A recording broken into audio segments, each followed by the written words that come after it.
Alright, so we're going to be removing the rack and pinion on this RAV4 97. Let's see. So, first step is you want to remove the sway bar to get some more access to the rack and pinion, and then I already removed the tie rod ends off the rack, and then there's a couple brackets down here, one on each side that holds it in. And then there's two lines down here.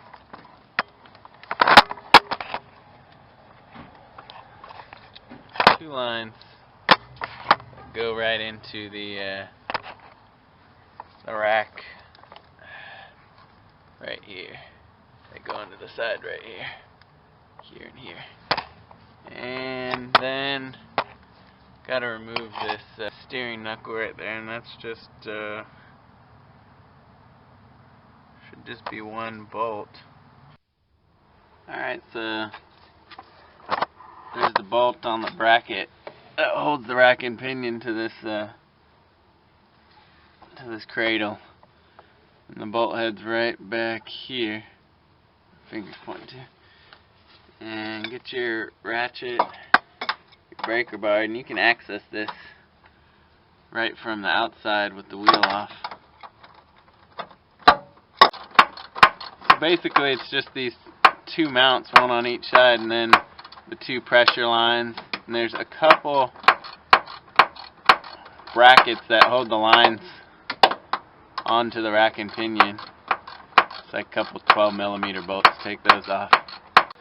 So it looks like it's got one of these nuts to hold it on the other side. I thought it was welded on, but it just holds into a hole on the other side, so don't lose this. As you can see, it's very greasy because I suspect the input shaft seal that's going in from the steering to the rack and pinion, there's a big seal right there. It's probably been leaking for who knows how long. There we go. There's that 17mm bolt right there. Alright, now the other side. 17mm again. Alright, so on this car, to get to that steering input shaft on the rack right there, you gotta but just move this over to the side. This is the fuel evaporative canister, and it just slides out of this bracket right here, and you can just move it over. Just try and keep a look on, you know, which vacuum lines go where, not to get them. So there's just a 12mm bolt down here. I'd recommend loosening this, just breaking it with a breaker bar or something before you disconnect the rack, now that I think of it, because it's kind of slopping all over the place now. So now this is the only thing left holding it in. Mark those splines where the knuckle lines up so you can get it back in the same and not have to mess with it too much, but you're going to have to get it back in centered, center your wheel, and center the rack when you put the splines back in, and it'll be fine. I pried a little bit between in the gap to try and get it to loosen up on that spline, so should be able to shimmy it off again. Now that I've got it out. Alright, now before you put it back in, you want to center your rack and pinion. So by doing that, just put the vice grip on the top, not on where the splines are, and turn it. Let's see, count your turns. That's 1, 2, 2.5. It's a little more than 2.5, so that's all the way across. So now to center that, you just divide it by 2. So that's about a little over 1.25 back the other way, and that'll be the center. So there's 1, there's 1/4, and a little more. Should be right in the middle. And then when you put it in, make sure your steering wheel is also straight on the inside.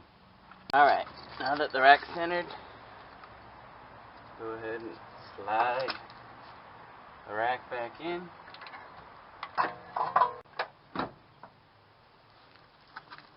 Now go ahead and attach the steering shaft U-joint to the rack and pinion, making sure your steering wheel inside is straight. Bolt that down. Now tighten these bracket bolts on both sides down. Really tight. Then hook up these two power steering pressure hose lines to the side right there. These two right there. Connect your tie rod ends back to the wheel. Alright, go ahead and put the wheels on.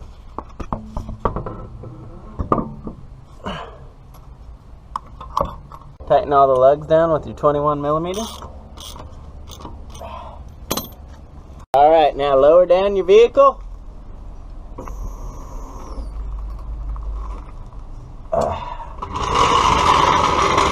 Alright, now since on this vehicle it's got aluminum wheels, you're going to want to go ahead and torque these down to about 75-80 foot-pounds. Alright, now when you got all the wheels torqued down, you're ready to go. And that's it. Thanks for watching Jonny DIY. Remember, keep doing it yourself. Give me a thumbs up and subscribe to my channel if you could, please. Thanks for watching.